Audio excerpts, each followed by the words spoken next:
तो देखिए पॉलिनोमियल के बारे में डिस्कस कर लेते हैं। पॉलिनोमियल क्या है? तो क्लास 10th सेकेंड चैप्टर है आपका पॉलिनोमियल। तो पॉलिनोमियल क्या होता है? एक एक्सप्रेशन होता है in terms of variables and constant, और एक एक्सप्रेशन आपको मिलेगा, उसको हम क्या बोलते हैं? पॉलिनोमियल। लेकिन उसकी कंडीशन है कि जो भी आप वेरिएबल ले रहे हैं उस वेरिएबल की पावर होना चाहिए नॉन नेगेटिव इंटीजर, यानी कि पावर होल नंबर्स में होना चाहिए। तो वेरिएबल की पावर में आप फ्रैक्शन नहीं रख सकते हैं, उसमें जो पावर आपको मिलेगी वो किस में होना चाहिए? होल नंबर्स में होना चाहिए। इसको समझते हैं। जैसे अगर हमने बोल दिया कि 2x² प्लस 5x प्लस 7, ये कोई भी एक पॉलिनोमियल है, तो इसको हमें चेक करना है क्या ये पॉलिनोमियल है। तो देखो हमें क्या देखना है कि इसमें वेरिएबल x है और x की पावर है 2, तो 2 तो देखो होल नंबर होता है। अच्छा यहाँ पे देखो वेरिएबल x है और इसकी पावर अगर कुछ नहीं लिखा तो 1 होता है, तो पावर इसकी 1, तो 1 भी एक होल नंबर में आ जाएगा। और यहाँ पर देखो 7 लिखा है, मतलब ये कांस्टेंट टर्म है, इसमें कहीं वेरिएबल आपको नहीं दिख रहा है, और जब वेरिएबल नहीं दिखेगा तो वहाँ पे वेरिएबल की पावर 0 होती है। आप चाहो तो इसको ऐसे लिख सकते हो 7 × x की पावर 0, और पावर 0 है मतलब ये भी किस में? होल नंबर में है। तो बिल्कुल बेसिक कंडीशन है किसी भी पॉलिनोमियल के लिए कि जो भी उसमें वेरिएबल आप देख रहे हैं उसकी पावर होना चाहिए होल नंबर्स में, या आप इसको बोल सकते हैं कि नॉन नेगेटिव इंटीजर होना चाहिए। तो यहाँ पर हमने देख लिया कि वेरिएबल जो है x है उसकी पावर 2, इसमें 1, जब पावर कुछ नहीं दिया तो 1 होता है। और जब मान लो वेरिएबल ही नहीं दिया, जैसे अकेला 7 दिया था, तो जब वेरिएबल नहीं दिया तो उसकी पावर हम क्या मानते हैं? 0 मान लेते हैं। जैसे x की पावर 0, क्योंकि इसका आंसर 1 होता है, 7 × 1 करोगे 7 आ जाएगा। यहाँ पर पावर होल नंबर्स में है, मतलब ये पॉलिनोमियल है। एक और चेक करते हैं, जैसे आपको दिया हो कि 3x² प्लस 5/x प्लस 2, इस टाइप का कोई एक्सप्रेशन हमें दिया है और हमें ये चेक करना है क्या ये पॉलिनोमियल है। तो देखिए क्या होगा कि इस x को हम ऊपर ले जाएंगे, ये तो ठीक है 3x², बट इस वेरिएबल को हम ले जाएंगे न्यूमरेटर में। तो इसको ऊपर ले जाओ तो ये हो जाएगा x की पावर, नीचे +1 था, ऊपर ले जाने से पावर का साइन चेंज होता है, तो +1 था तो ऊपर जाके -1 हो जाएगा, और ये +2। अब हमें चेक करना है पावर जो है होल नंबर्स में है या नहीं। तो हमें पावर किसकी देखना है? वेरिएबल की। तो वेरिएबल x है, इसकी पावर है 2, तो 2 किस में है? होल नंबर में है, ठीक है। लेकिन यहां पर वेरिएबल x है और उसकी पावर -1 है, तो -1 इज नॉट होल नंबर, तो ये होल नंबर नहीं आ रहा। और होल नंबर अगर नहीं मिलेगी पावर में, मतलब it is not a polynomial, इसको हम नहीं बोल सकते पॉलिनोमियल। तो कभी भी चेक करना है कि ये पॉलिनोमियल है या नहीं, तो आप क्या करेंगे? उसमें पावर चेक करें वेरिएबल का। तो अगर वेरिएबल की पावर होल नंबर्स में है तो वो पॉलिनोमियल होगा। एक और एग्जांपल देखो, जैसे आपको दिया हो 4x³ plus 5x² plus √3√x plus 7, ऐसा कुछ आपको दिया है। यहां भी हम चेक करें, देखो पावर 3 है, होल नंबर है, 2 भी होल नंबर है। ये जो रूट लिखा है, रूट का मतलब होता है पावर 1/2, या इसको ऐसा भी लिखा जा सकता है कि 4x³ प्लस 5x² प्लस 3, और रूट की जगह पावर 1/2 लिख सकते हैं। अब ये 1/2 जो होल नंबर तो होता नहीं है, वो पावर अगर आपको होल नंबर्स में नहीं मिलेगी वेरिएबल की, तो it is not a polynomial. इस तरीके से हम चेक कर सकते हैं। चलिए ठीक है, समझ लिया कि पॉलिनोमियल क्या है, किस टाइप से आप इसको चेक करेंगे। अब हम समझते हैं types of polynomial. Types of polynomial, तो पॉलिनोमियल के कौन कौन से टाइप्स हैं उनको समझ लेते हैं। देखिए वैसे अगर आप देखें टाइप्स ऑफ पॉलिनोमियल, तो कई टाइप से आप बोल सकते हैं। On the basis of term आप बता सकते हैं कि उसमें कितनी टर्म्स हैं। अगर 1 टर्म है तो उसको बोलते हैं मोनोमियल, अगर 2 टर्म्स हैं उसको हम बोलते हैं बाइनोमियल, 3 टर्म्स अगर हैं तो ट्राइनोमियल बोलेंगे। तो टर्म के बेसिस पर भी आप क्लासीफाई कर सकते हैं पॉलिनोमियल को, और दूसरा डिग्री के बेसिस पे कर सकते हैं। अब ये डिग्री क्या होती है वो समझते हैं, ठीक है। तो डिग्री के अकॉर्डिंग क्लासीफाई कर सकते हैं। डिग्री समझो आप पहले। डिग्री का मतलब होता है कि वेरिएबल की जो मैक्सिमम पावर होती है उसे हम डिग्री बोलते हैं। तो मान लो ये कोई पॉलिनोमियल है कि 3x² प्लस 5x प्लस 2, इसमें वेरिएबल x है, तो उसकी पावर देखो यहाँ 2 मिलेगी, यहाँ पे 1 मिलेगी, और यहाँ वेरिएबल नहीं दिख रहा तो यहाँ पावर 0 होती है। तो जस्ट टर्म में वेरिएबल नहीं मिलेगा, वहां पे पावर हम 0 मानते हैं, क्योंकि x की पावर 0 1 होता है और 2 का मल्टीप्लाई 1 से करने पे 2 आ जाएगा। अब इन सभी टर्म में आप देखो सबसे बड़ी पावर कौन सी है, सबसे बड़ी पावर 2 है, तो सबसे बड़ी पावर जो मिलेगी आपको, ग्रेटेस्ट पावर, उसको डिग्री बोल देंगे। इस पूरे एक्सप्रेशन की जो डिग्री आपको मिलेगी, डिग्री 2 आ जाएगी। ऐसे एक और एग्जांपल देखो, जैसे आपको दिया है 4x³ + 5x + 7। अब इस एक्सप्रेशन में सबसे बड़ी पावर कौन सी है वेरिएबल की, 3। तो यहां पर ये जो डिग्री आपको मिलेगी इसमें 3, क्योंकि सबसे बड़ी पावर इसकी 3 है। अब इस डिग्री के अकॉर्डिंग हम पॉलिनोमियल को क्लासीफाई कर सकते हैं। कैसे करेंगे देखें, तो स्टार्ट करेंगे अपन इसमें। तो एक आपको मिलता है जीरो पॉलिनोमियल, जीरो पॉलिनोमियल, इसको हम लिखते हैं कि f(x) = 0, या आप लिख सकते हैं y = 0। ये क्या है, जीरो पॉलिनोमियल है, तो f(x) = 0। अच्छा, इसकी डिग्री क्या होगी, तो डिग्री की बात करें अपन इसमें, तो डिग्री आपको नॉट डिफाइन मिलेगी, मतलब इसकी डिग्री आप बता नहीं पाएंगे, डिग्री इज नॉट डिफाइन। तो f(x) = 0 अगर आपको दिया है तो ये इसको बोलते हैं जीरो पॉलिनोमियल, और जीरो पॉलिनोमियल की डिग्री डिफाइन नहीं होती है, तो इसकी डिग्री आप नहीं बता सकते। इसके बाद हम देखेंगे इसमें कांस्टेंट पॉलिनोमियल, कांस्टेंट पॉलिनोमियल। अब इसका मतलब यह है कि आपको जीरो के अलावा यहां पे कोई भी कांस्टेंट आपको रख लेना है, नॉन जीरो कांस्टेंट, जीरो नहीं होना चाहिए, जीरो के अलावा कुछ भी आप ले लो, जैसे f(x) = आप 5 ले सकते हैं, 10 ले सकते हैं, -10 ले सकते हैं, कुछ भी आप कांस्टेंट रखें, लेकिन वो नॉन जीरो कांस्टेंट होना चाहिए, तो इसको बोलते हैं कांस्टेंट पॉलिनोमियल। और अगर हम इसकी बात करें तो कांस्टेंट पॉलिनोमियल की डिग्री जो होती है वो 0 होती है, क्योंकि देखो 5 है तो इसको हम लिख सकते हैं 5 × x⁻0, और जो x की पावर मिलेगी उसी को हम क्या बोलते हैं, डिग्री बोलते हैं। तो कांस्टेंट पॉलिनोमियल की डिग्री क्या हो जाएगी, 0 हो जाएगी। इसके बाद हम देखते हैं लीनियर पॉलिनोमियल, लीनियर पॉलिनोमियल। अब ये क्या है, इसका मतलब यह है कि इसकी डिग्री 1 होगी, लीनियर मतलब डिग्री 1। तो यहां पे हम लिख सकते हैं एग्जांपल के लिए कि 3x + 5। ये जो एक्सप्रेशन आप देख रहे हैं इसमें वेरिएबल x है, उसकी सबसे बड़ी पावर क्या है, 1। पावर कुछ नहीं है तो 1 मान लेते हैं, तो x की पावर 1 हो जाएगा, और ये तो कांस्टेंट है, इसकी अगर आप वेरिएबल रखोगे पावर 0 कर देते हैं, तो x की पावर 1, और पावर 1 है तो इसकी डिग्री क्या हो जाएगी, 1 हो जाएगी। सबसे बड़ी पावर इसमें 1 है, इसकी डिग्री 1। एक होता है हमारे पास क्वाड्रेटिक पॉलिनोमियल, क्वाड्रेटिक पॉलिनोमियल, जैसे आप लिखें f(x) = एक एग्जांपल के लिए 4x² + 5x + 7। तो ये हमारे पास क्वाड्रेटिक पॉलिनोमियल। और इसमें अगर डिग्री की बात करें तो वेरिएबल की सबसे बड़ी पावर कौन सी है, तो यहाँ पावर देखो 2 है, इसमें पावर कुछ नहीं है तो 1 होगा, और इसमें कांस्टेंट में पावर क्या होती है, 0। सबसे बड़ी पावर हो जाएगी इसमें 2, और जो बड़ी पावर है उसी को डिग्री बोलते हैं। तो वेरिएबल की जो मैक्सिमम पावर आपको मिली उसको हम क्या बोलते हैं, डिग्री, इसकी डिग्री 2 आ जाएगी। यानी कि पॉलिनोमियल जिसकी डिग्री 2 है उसको हम क्या नाम दिया है, क्वाड्रेटिक पॉलिनोमियल, और जिसकी डिग्री 1 है वो लीनियर पॉलिनोमियल, डिग्री जिसकी 0 है वो कांस्टेंट पॉलिनोमियल, और अगर जिसकी डिग्री डिफाइन नहीं है मतलब वो जीरो पॉलिनोमियल है। इसको और भी आप बता सकते हैं, इसको एक अगला होता है बाय क्वाड्रेटिक, जिसकी डिग्री 4 है, लिख देता हूं मैं, बाय क्वाड्रेटिक पॉलिनोमियल। एक क्यूबिक और लिखो पहले, डिग्री 3 में cubic polynomial.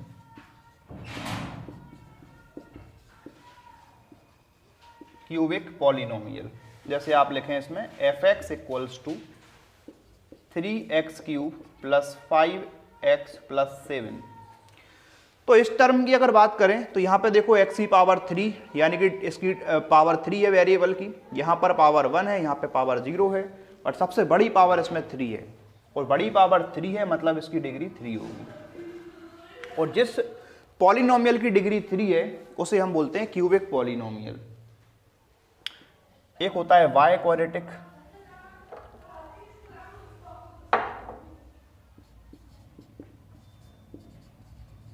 By quadratic polynomial. इसका मतलब है कि इसकी डिग्री 4 है। तो यहां पे आप लिख सकते हैं इसे 4x की पावर 4 + 10। अब x की पावर 4 सबसे बड़ी पावर है, यानी कि इसकी डिग्री 4 हो जाएगी, डिग्री 4।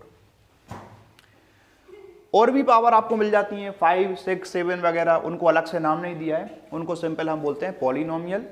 बट कुछ स्पेशल इनको नाम दे दिया है, जैसे डिग्री नॉट डिफाइन है, मतलब 0 पॉलिनोमियल, कांस्टेंट पॉलिनोमियल यानी डिग्री 0 होगी, लीनियर पॉलिनोमियल डिग्री 1 है, quadratic polynomial degree 2, cubic polynomial degree 3 और वाई क्वाड्रेटिक डिग्री 4।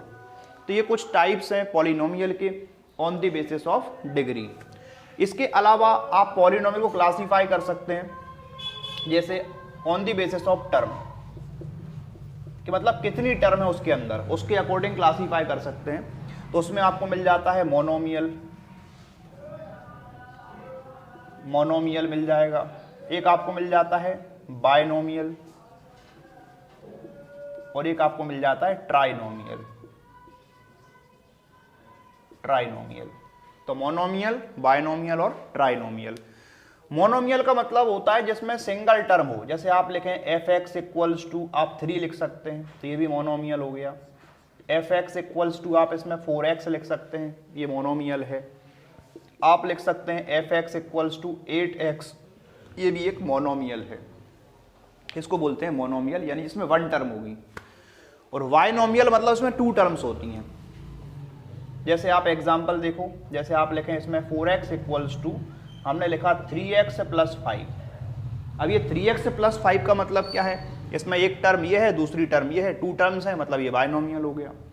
जिसमें 2 टर्म्स उसको बायनोमियल बोलते हैं। जैसे आप लिखो इसमें fx = -4x + 9, तो ये भी क्या है, बायनोमियल है। और एग्जांपल देखो, जैसे आप लिख सकते हैं 4x³ + 8, टर्म इसमें 2 है, तो 2 टर्म मतलब बायनोमियल। ट्राइनोमियल मतलब इसमें 3 टर्म्स होंगी। तो फॉर एग्जांपल fx = हमने लिखा x³ + 2x + 9। तो देखो x³ + 2x + 9, इसमें 3 टर्म्स आ रही हैं, और 3 टर्म्स का मतलब ट्राइनोमियल। एक आप लिख सकते हैं fx = कोई सा भी एग्जांपल आप रखो, 4x की पावर 4 + 8x + 9, ऐसा भी हम लिख सकते हैं। इसमें 3 टर्म्स हैं, 1 टर्म, 2 टर्म और 3 टर्म। जिसमें 3 टर्म्स हैं मतलब वो ट्राइनोमियल है। तो देखिए अब हम समझते हैं जीरोस ऑफ पॉलिनोमियल। तो जो भी हमारे पास पॉलिनोमियल है तो वो डिग्री 1, 2, 3, 4 किसी भी डिग्री में हो सकती है, और हमें उसके जीरोस फाइंड करने हैं। जीरोस होते क्या हैं? देखो जीरोस का मतलब सिंपल ये है कि आपके पास कोई भी एक्सप्रेशन है, fx है, या जिसको आप y भी लिख सकते हैं, या वेरिएबल कोई सा भी आप ले सकते हैं, t का फंक्शन हो सकता है, y का फंक्शन हो सकता है, s का फंक्शन हो सकता है। तो कोई भी आपके पास एक पॉलिनोमियल आपको एक्सप्रेशन दिया है, अगर आपको उसके जीरोस फाइंड करने हैं तो जीरोस का मतलब होता है कि आपको पॉलिनोमियल को 0 के इक्वल में रख देना है। जैसे आपको दिया है 2x + 5 और आपको इसके जीरोस फाइंड करने हैं, तो जीरोस फाइंड करने के लिए हमें क्या करना है, उस पॉलिनोमियल को 0 के इक्वल में रखना है। और उसके बाद आपको वेरिएबल की वैल्यू फाइंड करनी है। अगर उसमें x वेरिएबल है तो आपको x की वैल्यू फाइंड करनी है, अगर y वेरिएबल है तो y की वैल्यू फाइंड करनी है। तो पॉलिनोमियल को 0 के इक्वल में रखना है और वहां से आपको वेरिएबल की वैल्यू फाइंड करनी है। तो जो वैल्यू आपको मिलेंगी उन्हें हम बोलते हैं जीरोस, उनको हम बोलेंगे जीरोस। अब बात यह है कि अगर मान लो कोई पॉलिनोमियल की डिग्री 2 है, तो जितनी डिग्री है उतने ही आपको जीरोस मिलते हैं। तो अगर पॉलिनोमियल की डिग्री 2 है तो आपको 2 जीरोस मिलेंगे, और अगर किसी पॉलिनोमियल की डिग्री 3 है तो वहां पर आपको 3 जीरोस मिलेंगे। जितना डिग्री होगा उतने ही हमें जीरोस मिलते हैं। इसको समझते हैं। जैसे मान लीजिए एक जनरल मैं इक्वेशन लिखता हूं क्वाड्रेटिक पॉलिनोमियल की। जैसे हमारे पास है ax² + bx + c, ये हमारे पास है कोई क्वाड्रेटिक पॉलिनोमियल, और मुझे इसके जीरोस फाइंड करने हैं। तो जैसा मैंने अभी आपको बताया, ये क्वाड्रेटिक पॉलिनोमियल है, ax² प्लस bx प्लस सी जनरल इक्वेशन है इसकी, और इसमें डिग्री 2 है, तो इसकी डिग्री हमारे पास 2 है, और डिग्री 2 है मतलब आपको 2 जीरोस मिलेंगे इसमें, जितनी डिग्री उतने ही जीरोस होते हैं। अगर इसकी डिग्री आप देख रहे हैं 2, यहां पर 2 जीरोस मिलेंगे, और उन जीरोस को मैं क्या करता हूं, जीरोस को मैंने एक को अल्फा मान लिया एंड दूसरे को मैंने बीटा मान लिया। मैंने मान लिया कि let alpha and beta are zeros, तो अल्फा और बीटा को मैंने जीरोस मान लिया, इस पॉलिनोमियल के जीरोस हैं, तो alpha and beta are zeros of ax² plus bx plus C. क्योंकि इसकी डिग्री 2 है तो मुझे 2 जीरोस मानने पड़े। अगर मान लो डिग्री 3 होगी तो हम 3 जीरोस मान लेंगे। अभी डिग्री 2 की बात कर लेते हैं। अब एक क्या होता है कि एक तो हमारे पास जीरोस हैं अल्फा एंड बीटा, और दूसरा क्या होता है कॉफिशिएंट होते हैं। कॉफिशिएंट का मतलब जैसे x² है तो इसका कॉफिशिएंट क्या है, तो कॉफिशिएंट ऑफ x² आपको a मिल जाएगा इसमें। जैसे x है तो कॉफिशिएंट ऑफ x कितना है, तो b है, और यहाँ पे कांस्टेंट टर्म है तो इसको हम c लिखेंगे। तो a b c यहाँ पे क्या होते हैं, कॉफिशिएंट होते हैं, तो a b c इन्हें हम बोलते हैं कॉफिशिएंट। अब क्या होता है कि जो कॉफिशिएंट होते हैं पॉलिनोमियल में और जो जीरोस होते हैं उनमें एक रिलेशन होता है, और एग्जाम में ये वेरीफाई करने को आता है कि verify the relation between zeros and coefficient. तो उसके लिए पहले आपको रिलेशन पता होना चाहिए, उसके बाद आप वेरीफाई कर पाएंगे उसको। तो रिलेशन क्या होता है वो समझते हैं। जैसे अल्फा एंड बीटा जीरोस हैं तो आप क्या करेंगे, जीरोस का सम कर लेंगे, तो सम ऑफ जीरोस, जीरोस का जो सम करेंगे आप वो किसके इक्वल आएगा, तो वो इक्वल आता है -b/a के इक्वल आता है। ये फॉर्मूला है, आपको याद करना पड़ेगा कि सम ऑफ दी जीरोस क्या होता है, -b/a। अब जीरोस तो मैंने अल्फा बीटा मान लिए, तो आप करेंगे इनका सम तो अल्फा प्लस बीटा मिल जाएगा। अल्फा प्लस बीटा किसके इक्वल होता है, तो -b/a के इक्वल होता है। तो ये फॉर्मूला आपको याद करना है कि जीरोस का सम होता है alpha plus beta equals to -b/a। और एग्जाम में ये वेरीफाई करने को आता है कि verify relationship between zeros and coefficient, इतना लिख देंगे बस, बाकी फॉर्मूला आपको याद रहेगा, इसको हम वेरीफाई करेंगे, मतलब LHS इक्वल टू RHS। उसके क्वेश्चन भी हम देखेंगे बाद में। एक होता है प्रोडक्ट, तो प्रोडक्ट ऑफ जीरोस, जीरोस का प्रोडक्ट, इसका फॉर्मूला होता है C/a। और ये जो फॉर्मूले बता रहा हूं मैं ये क्वाड्रेटिक पॉलिनोमियल के लिए हैं जिसकी डिग्री 2 है। तो प्रोडक्ट ऑफ जीरोस, अब जीरोस तो अल्फा और बीटा है तो इनका मल्टीप्लाई करोगे तो अल्फा इंटू बीटा आ जाएगा, और इसका फॉर्मूला होता है C/a। तो अल्फा इंटू बीटा हमारे पास आता है जो कि C/a के इक्वल होता है। हमने समझा कि जीरोस ऑफ द पॉलिनोमियल हमने मान लिए अल्फा एंड बीटा, और हमारे पास जो पॉलिनोमियल है वो है ax² प्लस bx प्लस सी। इसमें a b c हैं कॉफिशिएंट, अल्फा बीटा जीरोस हैं, तो रिलेशन क्या है कि अल्फा प्लस बीटा होता है -b/a और अल्फा इंटू बीटा होता है C/a। अब जैसे मान लीजिए कभी जीरोस का सम दिया हो और आपको फाइंड करना है पॉलिनोमियल, हमें फाइंड करना है पॉलिनोमियल। तो पॉलिनोमियल में क्या होता है, हमारे पास एक इक्वेशन होती है पॉलिनोमियल के लिए, तो आप उसमें लिख सकते हैं कि x², इसकी फर्स्ट टर्म पॉजिटिव आएगी तो अगली वाली नेगेटिव आती है, और यहाँ पे हम रखते हैं जीरोस का सम। जैसे आपको दिया है अल्फा प्लस बीटा, अब यहाँ x² था, एक पावर कम कर लोगे तो यहाँ x आ जाएगा, और यहाँ होता है प्लस, और यहाँ होता है अल्फा इंटू बीटा। तो ये जो एक्सप्रेशन आप देख रहे हैं x² minus alpha plus beta x plus alpha beta, ये होता है पॉलिनोमियल का। यानी कभी आपको जीरोस का सम दिया है, जीरोस का प्रोडक्ट दिया है, तो आप उसमें फाइंड कर सकते हैं पॉलिनोमियल इस फॉर्मूले से। तो x² minus alpha plus beta x plus alpha beta. और इस चैप्टर में आपको यही 2 क्वेश्चन मिलने वाले हैं। एक तो आप सही बोलेंगे कि verify relationship between zeros and coefficient, यानी कि find zeros and verify relationship between zeros and coefficient. और दूसरा क्वेश्चन आपको ये मिल जाएगा कि आपको जीरोस का सम देंगे, जीरोस का आपको देंगे प्रोडक्ट, और आपसे बोलेंगे फाइंड पॉलिनोमियल, तो उसमें आपको ये फॉर्मूला यूज करके फाइंड कर लेना है। एक डिग्री 3 का भी होता है, थोड़ा सा बता देता हूं मैं।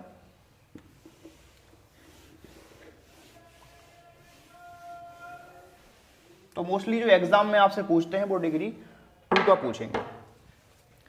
उससे पहले एक बात और समझिए, जैसे मान लो हमारे पास एक पॉलिनोमियल है f(x) और अल्फा मान लो इसका जीरोस है, तो कोई सा भी आपको जीरोस दिया हो, अगर उस जीरोस को आप रख देंगे इन प्लेस ऑफ वेरिएबल, जैसे हमारे पास x वेरिएबल है और इसकी जगह पे आप जीरोस रख ले देंगे तो आंसर आपको जीरो मिलता है। जैसे आपने रख दिया इन प्लेस ऑफ x, हमने अल्फा रख दिया तो f अल्फा कितना हो जाएगा, जीरो हो जाएगा। या मान लो कि इसका जो जीरोस है वो 2 है तो आप इसको 2 रख लो, तो 2 रखने पे आंसर जीरो आएगा। अगर मान लो इसका जीरोस -1 है तो अगर आप इसमें -1 रख दोगे x की जगह पर तो वो रखने पे आंसर जीरो आता है। ये कंडीशन बिल्कुल याद रखें, इससे भी क्वेश्चन बनते हैं। Find the value of k वगैरह पूछेंगे आपसे, तो आपसे बोलेंगे कि आपको जीरोस दिया है तो find the value of a b c या k जो भी है, तो हमें क्या करना पड़ेगा कि अगर जीरोस दिया है तो जीरोस रखने पे आंसर जीरो आता है। जैसे आपको दिया है कि x = 2 इसका जीरोस है तो हमने x की वैल्यू 2 रख दी तो 2 रखने पे आंसर जीरो आ गया। x = -1 इसका जीरोस है तो -1 रखने पे आंसर जीरो आ गया। एक क्यूबिक और समझ लें हम, क्यूबिक पॉलिनोमियल, जैसे हमारे पास है ax³ + bx² + cx + d, ये हमारे पास एक क्यूबिक पॉलिनोमियल की जनरल इक्वेशन है। अब इसकी डिग्री आप देख रहे हैं 3 है और डिग्री 3 है तो जीरोस भी 3 होंगे। तो मान लेता हूं मैं कि let alpha beta and gamma are zeros, तो मैंने इसके जीरोस को मान लिया अल्फा बीटा एंड गामा। अगर अल्फा बीटा एंड गामा इसके जीरोस हैं तो जीरोस का सम करेंगे अपन, तो alpha plus beta plus gamma, तो इसका जो फॉर्मूला होता है वो हमारे पास होता है alpha plus beta plus gamma equals to -b/a। पहले की तरह दिख रहा है लेकिन सेम नहीं है। पहले b का मतलब था कोफिशिएंट ऑफ x, लेकिन यहां पर b का मतलब होता है कोफिशिएंट ऑफ x²। एक फॉर्मूला ये मिल जाता है। सेकंड होता है हमारे पास कि 2 को मल्टीप्लाई करो alpha beta, beta gamma and gamma alpha, और इसका फॉर्मूला होता है आपका c/a। एक और है हमारे पास alpha into beta into gamma equals to -d/a। ये फॉर्मूले हैं। रिलेशन है मतलब जीरोस में और कोफिशिएंट में, क्योंकि इसके कोफिशिएंट है ABCD, तो what is relation between zeros and coefficient, तो alpha plus beta plus gamma -b/a, alpha beta beta gamma gamma alpha c/a, alpha beta gamma का मल्टीप्लाई करोगे तो -d/a। और अगर पॉलिनोमियल फाइंड करनी है, पॉलिनोमियल, तो उसका एक्सप्रेशन होता है हमारे पास कि x³ लेंगे, तो फर्स्ट टर्म पॉजिटिव ले रहे हैं तो अगली टर्म नेगेटिव आएगी और यहां पे आएगा जीरोस का सम, तो alpha plus beta plus gamma, और पावर कम कर दो, x³ था तो यहां x² हो जाएगा। अच्छा ये नेगेटिव था तो ये प्लस होगा, और यहां पर आएगा ये वाला सेकंड वाला, इसमें क्या लिखा था मैंने, अल्फा बीटा बीटा गामा और गामा अल्फा। पावर कम कर लें, x² था तो यहाँ x हो जाएगा। इसके बाद ये प्लस था तो ये माइनस होगा, और माइनस है इसके बाद आपको ये वाला रखना है, तो अल्फा बीटा गामा, यहाँ रखेंगे अपन अल्फा बीटा एंड गामा। तो ये एक्सप्रेशन आपको मिल जाएगा पॉलिनोमियल का। तो ये देखिए इंट्रोडक्शन कंप्लीट हो गया इस चैप्टर का। नेक्स्ट लेक्चर में हम इसके कुछ क्वेश्चन सॉल्व करेंगे, जिसमें find zeros and verify relationship between zeros and coefficient, ये वाले क्वेश्चन देखना है। और जीरोस का सम दिया है, जीरोस का प्रोडक्ट दिया है, और फाइंड पॉलिनोमियल, ये वाले क्वेश्चन हम डिस्कस करेंगे।